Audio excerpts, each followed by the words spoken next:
custo baixo não necessariamente é eficiência. A gente pode ter um custo baixo e uma operação que não é eficiente. Especialmente no caso do Brasil, que a gente tem um país gigante, um dos maiores desafios quanto à eficiência acaba sendo a logística, tá? Então, eu queria ouvir de você como você entende que dados podem facilitar a vida de quem trabalha com e-commerce, tá? E melhorar essa questão da logística e aumento de conversão. Conta um pouquinho pra gente.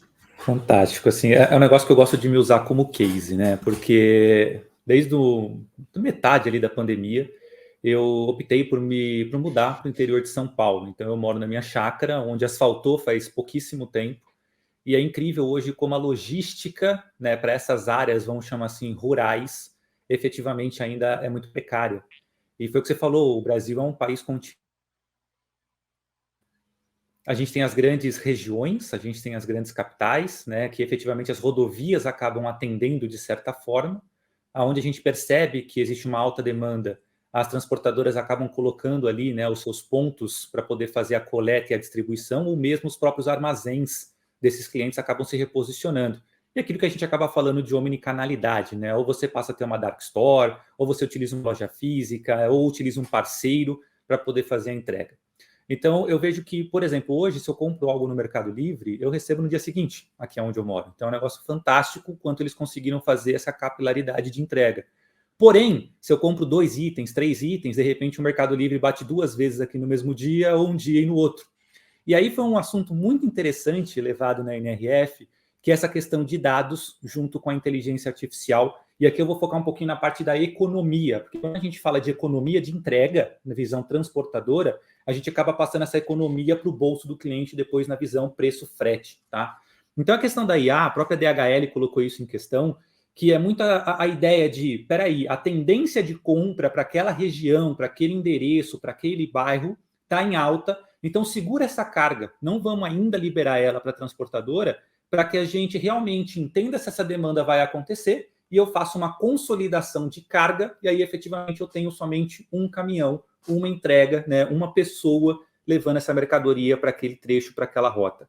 Então, o quanto a inteligência artificial ela está presente, né, dentro do processo logístico para roteirização de entrega, e não só na roteirização de entrega em espaços um pouco mais rurais, mas imagina hoje aqui na Paulista, o quanto você não tem de problemática também para fazer entregas em ruas e endereços, porque você não tem lugar para estacionar ou mesmo para se manipular dentro daquela região.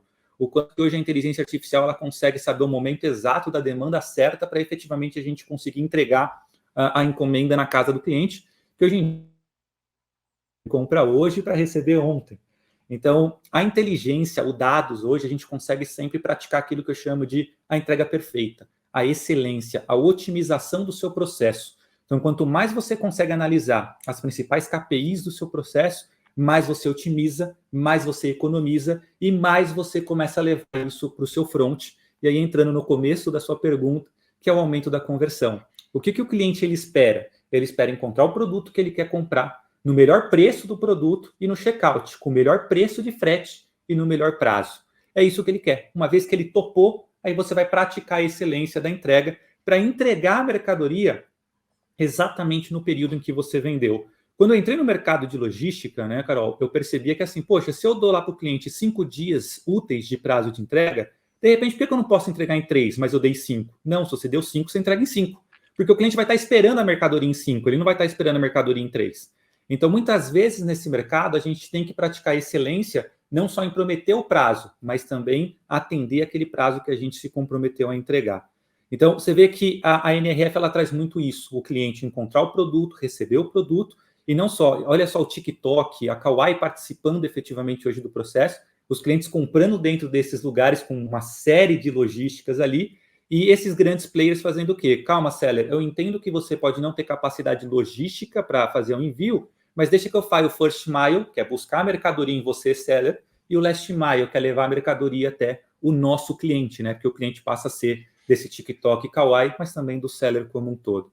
Então aí eu começo a falar efetivamente nesse processo de aumento de conversão, que é essa replicação de custo e análise de dados dos dois lados.